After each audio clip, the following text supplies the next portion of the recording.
So being born Cancer represents Anubis.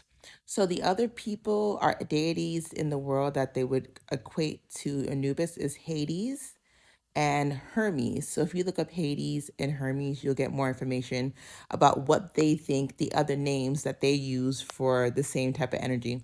And they do this a lot. There was a wrestler who just passed away.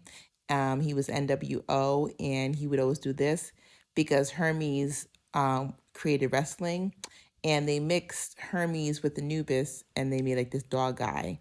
So kind of like that. So that's why they do this a lot. I did this when I was awakening. I didn't know what it was, but now I do know what it is. It's Anubis, which is 23 for BC, before Christ, because Anubis is Black baby Jesus.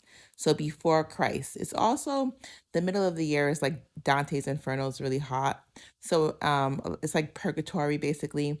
People who don't like the heat are stuck in the heat, and it's purgatory. So when you're passing away, they call it purgatory, like Dante's Inferno. A lot of us have fire signs that protect us. They're like a firewall. When a fire sign wakes up and it sees you in the astral realm, it gets very upset. You're stuck in the fire sign. That's why you see Nephthys, who is Anubis's wife as well as mother, because it switches up and down sometimes, changes. But as a wife and mother, you're protecting. And they usually have a lot of, you probably may have a lot of fire signs around you. That's that red door. That's that symbolism. That red door, like don't come in. That's the firewall. Don't come in our house, because they're trying to get to the top, the chimney. That's the Emerald City on the top. That's that green basket for emerald for like May.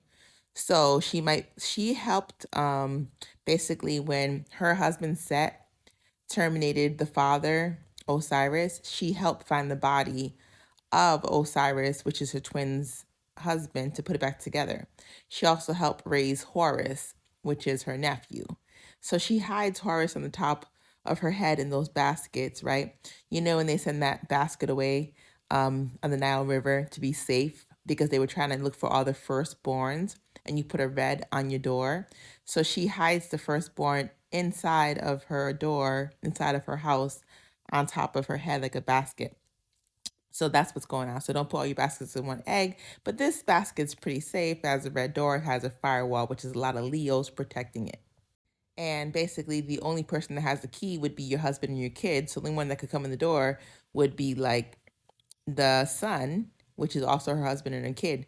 But the son knows, the father, terminated the uncle. But it's cool though, because at the end they became friends again and they made up. I'm pretty sure, because they became the underworld leaders together. Set and Anubis, were like, all right, it's all good, and Osiris. So they lived happily ever after, anyways. You can't be mad at family